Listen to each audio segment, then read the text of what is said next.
Assalomu alaykum. Bugungi brifingimiz tomorqa yer egalari va dehqon xo'jaliklari faoliyatida zamonaviy tashkiliy tizimni joriy qilish va moliyaviy qo'llab-quvvatlashning qo'shimcha chora-tadbirlari to'g'risidagi Prezident farmoni qabul qilinganligi to'g'risida.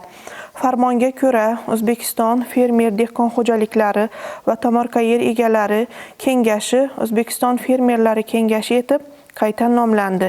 Kambag'allikni qisqartirish va bandlik vazirligiga dehqon xo'jaliklari va aholi tomorqalarini rivojlantirish bilan bog'liq quyidagi qo'shimcha vazifa va funksiyalar yuklandi. Jumladan, aholi tomorqalari va dehqon xo'jaliklaridagi yer maydonlarini to'liq xatlovdan o'tkazish va ularda yetishtirilayotgan qishloq xo'jaligi mahsulotlari hisobini yuritish hamda onlayn mahalla platformasidagi aniq va batafsil ma'lumotlar bazasini shakllantirish. Tuman va mahallalarning ixtisoslashuv bo'yicha salohiyat va imkoniyatlaridan kelib chiqib, tomorqalarda yuqori daromadli mahsulotlar yetishtirishni yashil va innovatsion yondashuvlar asosida tashkil etish orqali aholining yuqori daromadli mehnat bilan bandligini ta'minlash va ularni kambag'allikdan chiqarish. Tomorqa yer egalari va dehqon xo'jaliklari faoliyatini rivojlantirish va qishloq xo'jaligi mahsulotlari ishlab chiqarishni kengaytirish bo'yicha kengash tuzildi. Fermer xo'jaliklari qo'llab-quvvatlash jamg'armasi hamda kambag'allikni qisqartirish va bandlik vazirligi huzurida dehqon xo'jaliklari va tomorqa yer egalari faoliyatini qo'llab-quvvatlash jamg'armasi tashkil etildi.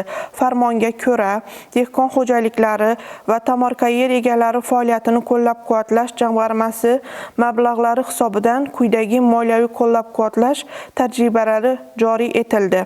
Har yili 500 ta mahalladan bittadan aholi tomorqasida amalga oshirilgan eng namunali va innovatsion loyiha uchun bazaviy hisoblash miqdorining 100 baravaridan oshmagan miqdorda grantlar ajratiladi.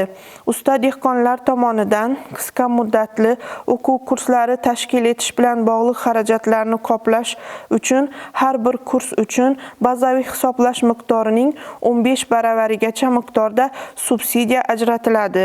Muayyan mahalladagi 50% xonadonlarni tomorqasida eksportbop mahsulot yetishtirishni yo'lga qo'yib bergan usta dehqonlarga 100 million so'mgacha subsidiya ajratiladi.